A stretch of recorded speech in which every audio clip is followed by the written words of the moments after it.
What's going on, guys? Welcome to your 16th Android tutorial. And I've realized that you guys have matured quite a bit in the Android world over the past 15 tutorials.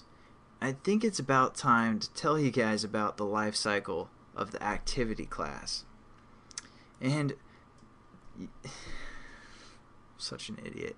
Alright, what we're going to do is talk about the life cycle of the activity class, like I said, because what happens now is we had our application run, but still our splash screen is there. If we hit the back button, it's going to go back to our splash activity, and we don't want that because, we want our splash activity to basically kill itself after it's been displayed for the most part, because it's taking up some memory, or it potentially could take up some memory, so we're going to free up some of that memory for the most part.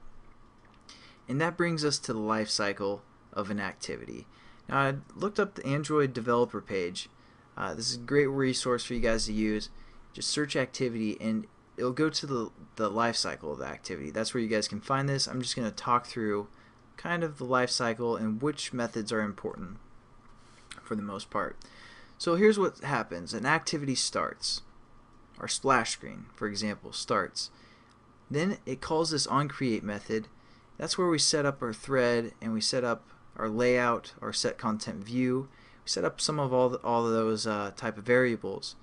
And then it also calls the onStart method after it calls the onCreate method. Then it calls the onResume method. Then our activity actually starts running. That's when the user can touch the buttons that we have set up and interact with our activity. See, it has to call all three of those methods before activity actually starts. Now, if our activity is running and we get a text message, or for example, if our splash activity starts a new activity, the splash activity is going to go through an onPause and basically go through, when it's no longer visible, it's going to go through, call an onStop method. Or yeah, so basically the most important one is the onPause, but if our activity gets shut down, it's going to call the onPause, onStop, and onDestroy. So for example, if you guys are creating a game and the person gets a text message right in the middle of the game, you might want to have a method or setting up some variables or some methods that will save the data within an onPause method, because it will call that onPause method before anything else happens. So that's kind of the way that you want to think about it, is you can set up some last minute or save points or something within this onCreate method, or within this onPause method. And then once our activity gets started back up, it's going to go through this onResume method again before it starts running. So the only method that from our activity class that we are familiar with is this onCreate method. But we're going to kind of use some of these other methods as well. But what I want to show you guys sorry, I'm getting kind of ahead of myself here. What I want to show you guys is that we're going to use this onCreate method, but the only other two methods that are really important for the most part is this onPause method and this onResume method, because even if our activity gets destroyed, it's going to go through this onPause method before it goes through these methods as well. So we might as well set up everything within this onPause method, and we won't have to worry about these.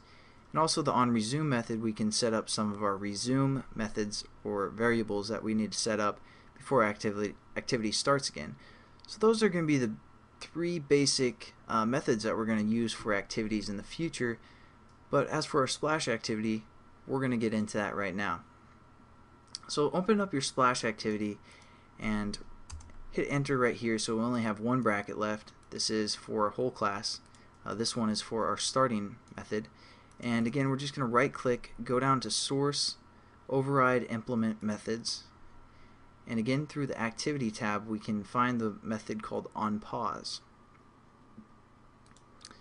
So this is where we're going to kind of make our splash activity kill itself, so to say, because we're just evil like that. So the way we can do that is hit finish. It's just a simple method, and it's basically going to finish the splash activity, get rid of it, and it's going to be gone forever for the most part until our user starts up our activity or our application again.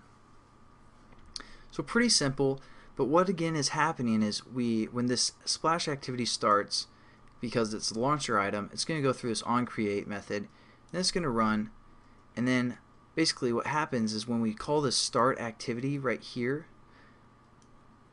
the splash activity is going to call this onPause method because it's going behind the starting point activity that's being created.